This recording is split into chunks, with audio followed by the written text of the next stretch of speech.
نەخۆشخانەی فریاکەوتنی هەڵەبجەیە نەبوونی پزیشکی پسپۆڕی شکاوی دوو وڵاتی نیگەران کردووە. وەک خۆیان دەڵێن چەند کاتژمێرێک بێ چارەسەر ماونەتەوە و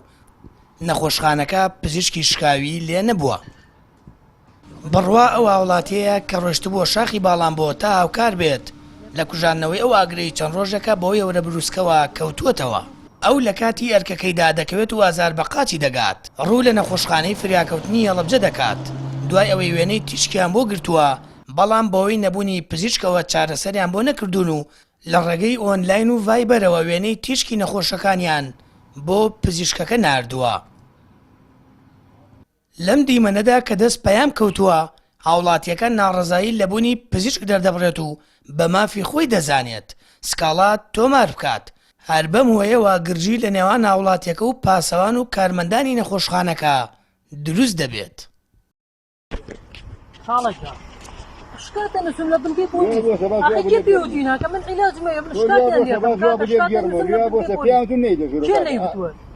شلون بينا بو بنتي بوليس شكاتكم لا بو سيك دقه بيان بلا شلون يلا كابرا نخوش بچه شكاتي شكات كار انساني كردو چون بو اگرشونه ليه كوتم قاچم درزي بردو بابي اشاعي ام طواري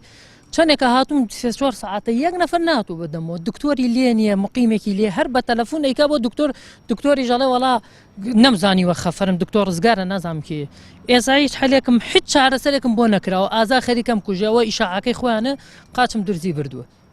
نازان بەتەما ئەگەر هیچم بۆ نەکرێ لێرە مەجبورم چوم بۆ تەوارەکەی سلێمانی وەڵایی ئەم بەیانیە خێزانم کەوتبوو ئیتر لە مەچەکیا دەستی شکا بوو بەس من نەمزانیانام بۆ ئێرە لێرە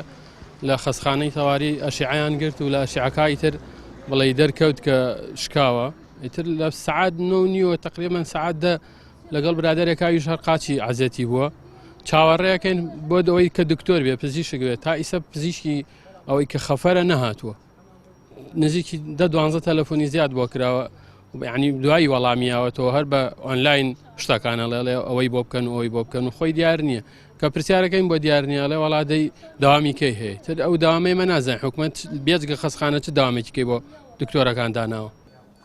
لای خۆیەوە وتەبێژی تەندروستی هەڵەبجە ڕوونکردنەوە لەبارەی و دوو حاڵەتەوە دەدات و دەڵێت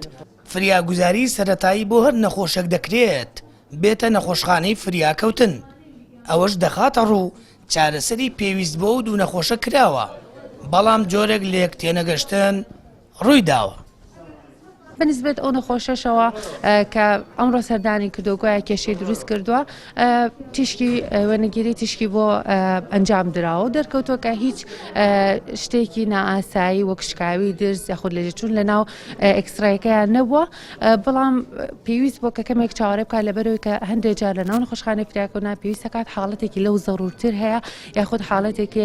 گیانی لە مەترسیدایە پێش ئەو ببینێت بۆ ئەو کێشەیە ڕوویداوە کە ئەمەش شتێکە لە هەموو شوێنێک احتیمالی هەیە ڕووداتی هیوا دەرێن کە هاوڵاتیان تا ئەتوانن توانای تێگەیشتنیان هەبێت و زیاتر قەدری ئەو پزیشکان و کارمەندانە بگرن کە بەردەوام لە خزمەتی ئەوانان. هاوڵاتیانی هەڵەبجە بەردەوام ناڕەزایی و گلەیی لە کەرتی تەندروستی شارەکەیان دەردەبڕن دەڵێن شارەکەیان بەپێی پێویست پزیشکی پسپۆڕی نییە و کێشە و گرفتی لە ڕووی دەرمان و نەشتەرگەریەوە هەیە بەڵگەی ئەوەش دێننەوە هەندێک کات بۆی نەبوونی پزیشکەوە نەخۆشەکانیان گیانیان دەکەوێتە مەترسیەوە یاخود بە ناچاری دەیانگەێنە نەخۆشخانەکانی سلێمانی. سامان فەتاح کەناڵی ئاسمانی پەیام هەڵەبجە.